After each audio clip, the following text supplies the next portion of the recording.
Nah, sekarang pakai ayat sedikit. Jadi ini cerita, kan cerita pada umumnya. Kalau cerita kiamat, pasti hancurnya alam semesta. Sekarang sudah tahu kiamat? Sudah. Alam semesta ini hancur nggak apa-apa, karena memang tidak akan ada yang abadi. Nggak usah dipikirin yang itu. Baik, sekarang kita fokus saja pada hari kebangkitan diri kita sendiri. Itu lebih bermanfaat daripada nunggu kiamat hancurnya alam semesta. Setuju dengan saya? Oke, lanjut. Makanya kata-kata umum seperti ini, kiamat dulu, baru dibangkitkan, baru hisab, baru surga, baru neraka. Apakah ini salah? Tidak salah kalau pemahamannya benar. Yuk lihat saya. Kiamat dulu, bangkit dulu dari kesadaran, dari ketidaksadaran jadi sadar. Setelah bangkit baru bisa menghisab, mengevaluasi diri, menghitung diri. Setelah menghisab pasti ada feedbacknya. Setelah ini saya mau apa? Masa setelah hisab tidak ada apa-apa? Betul nggak? Maka berikutnya apa? Saya mau tinggal di surga atau di neraka? Ya terserah saya. Maka di Quran dikatakan surga dan neraka itu adalah tempat di mana bumi dan langit masih ada.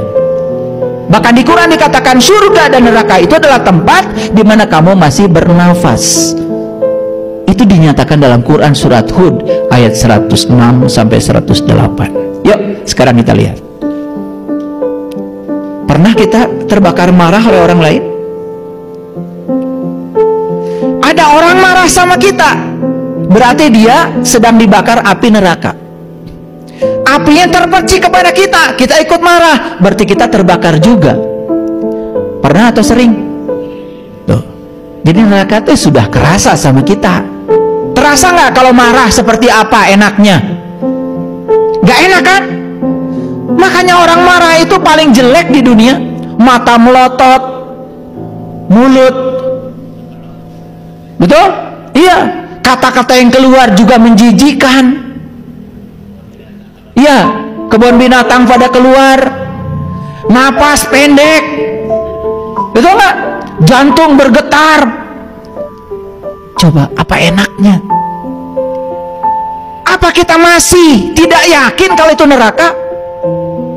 Kita terpancing marah oleh kemarahan orang lain, kita sudah menciptakan neraka bagi kita sendiri. Apa bisa neraka dirubah jadi surga? Bisa. Caranya gimana? Pandang orang lain itu sebagai guru kita, pandang dia sebagai mitra kita. Ya Allah, kalau dia dihadirkan kepadaku hari ini untuk meningkatkan kesabaranku, jadikan dia sebagai guruku untuk meningkatkan kesabaranku. Malah tidak marah. Surga apa neraka? Surga. Terasa sekarang?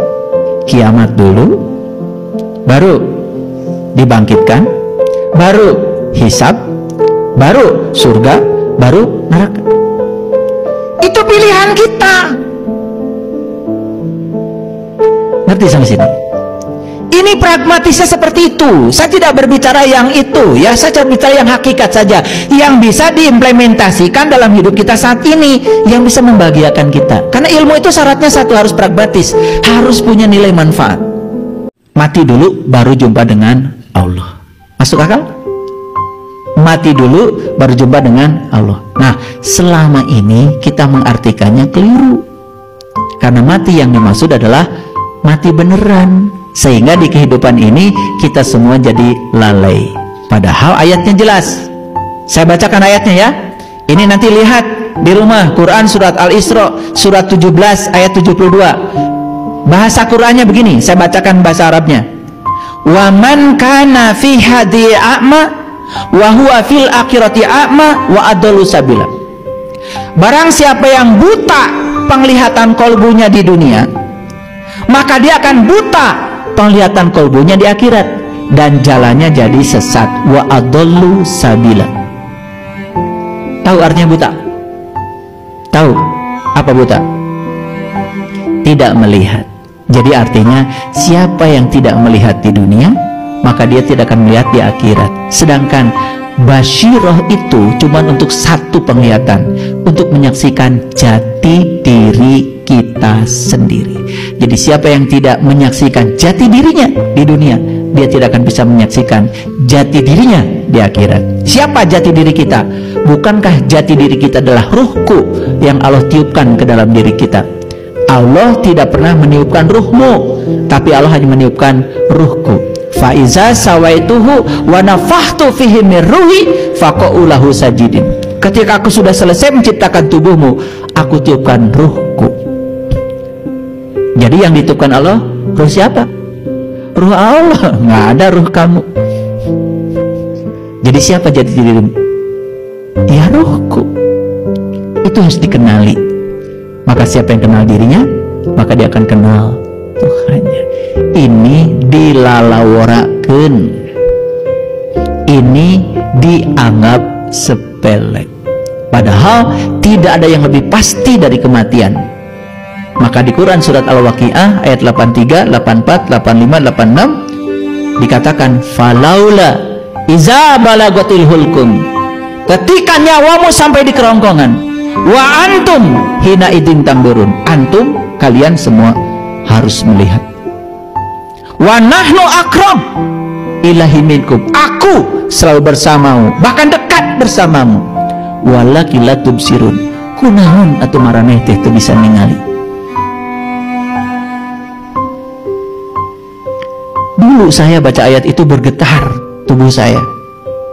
Saya bertanya di sini, nanti kalau saya mati, saya akan melihat atau tidak melihat? Dan kalau saya mati harus melihat, apa yang harus saya lihat? Dengan mata mana saya harus melihat? Kepada siapa saya harus belajar supaya saya bisa melihat? Ketemu jawabannya di Quran surat Ali Imran ayat 49. Di situ dikatakan, carilah seorang guru yang bisa menyembuhkan 3 penyakit. 1 penyakit buta, 2 penyakit kulit, yang ketiga penyakit kematian kesadaran. Cari guru yang semacam itu, subhanallah. Susahnya seperti mencari jejak elang di langit, seperti mencari jejak itik di sungai, seperti mencari jejak ikan di air. Yang bicara Tuhan banyak, tapi yang kenal kepada Tuhan ternyata sulit mencarinya. Paham maksud saya? Oke. Ya. Jadi Bapak Ibu, semoga kajian hari ini setidak-tidaknya membangkitkan kesadaran. Itu saja sudah kiamat. Oh, ternyata saya itu tidak tahu. Sekarang saya tahu. Kalau saya tidak tahu, itu kiamat. Dan langsung muhasabah, langsung menghisab diri, gitu, gak diam, langsung melakukan tindakan, mumpung masih punya waktu.